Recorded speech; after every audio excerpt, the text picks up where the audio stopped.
So,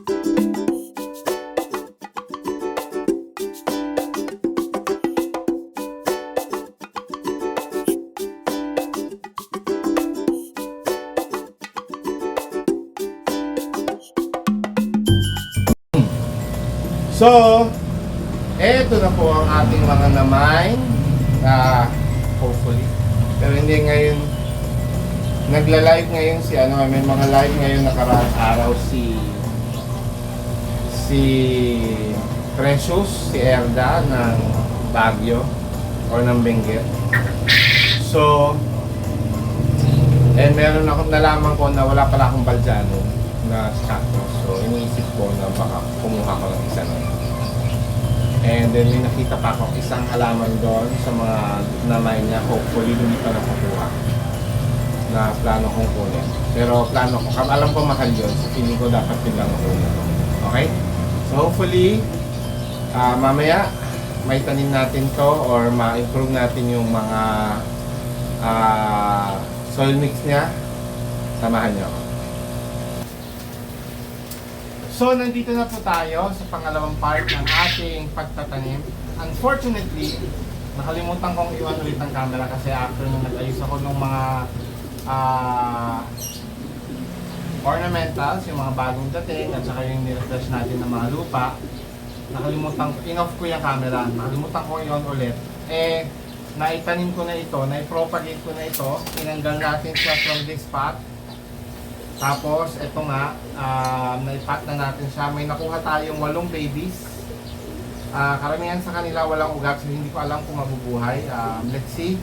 Pero ito, may natanim na tayo na 4. Okay. So, itong 4, mamaya-maya, tatanim natin ulit. Pero ngayon, nagawa ko na yung giveaway sa office namin na party. Ito, naitanim ko na siya. Pinagsama-sama ko siya, ginawa ko sa community pot. Ayan. Okay? So ngayon dito na tayo sa mga susunod na mga pot na inabutan niya.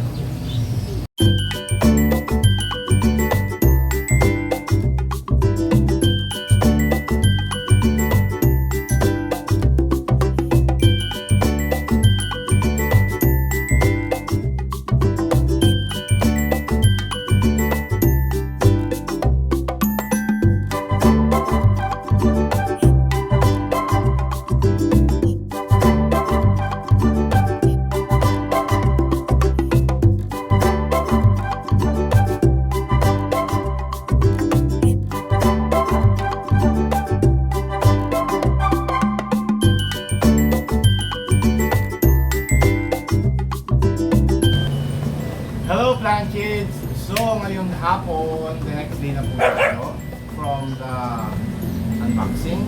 Ngayon po ay Lunes. Nag-leave po talaga kasi bukas birthday ko. Naka-leave na ako. Ngayon pa lang, pahinga-pahinga, relax-relax. Tapos, ito nga, dumating na yung ating mga halaman. So karamihan ito ay naka-white pot na, di ba kilala niyo naman ako, mahilig ako sa white pot. So okay na yung mga naka-white pot. Ang gagawin ko na lang ay dadagdagan ko na lang siya ng mga lupa. Okay? So meron akong klase ng lupa dito na pwede natin gamitin. Plus yung iba na alam kong hindi mahilig sa lupa, lalagyan ko lang ng coco fiber or coco husk. Okay? Game.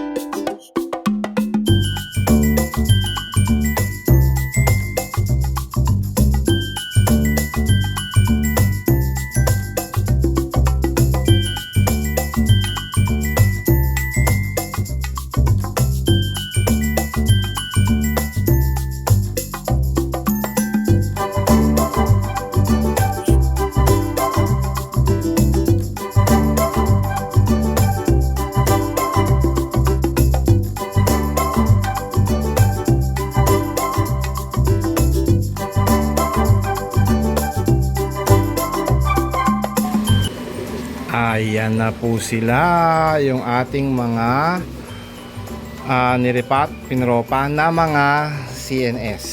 Okay? Yung mga bago nating halaman, mamaya papakita ko sa inyo in a while, ha? Ayan sila, oh. Mga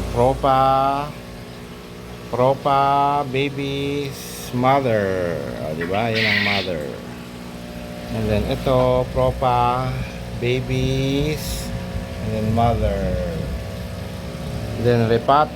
Pero ito yung mga bago nating halaman, yung tatlo. Nandito na tayo sa open garden at ito naman po yung ating mga bagong halaman. Ito yung ating wave of love. Yan. Tapos, ito yung ating croton. Yan yung ating croton. As ayan yung mga nakasabit, pinadiligan ko kasi yung mga inayos natin na lupa hanggang doon yan. Tapos, ito na po. Nandito yung ating strawberry shake. Ayun yung ating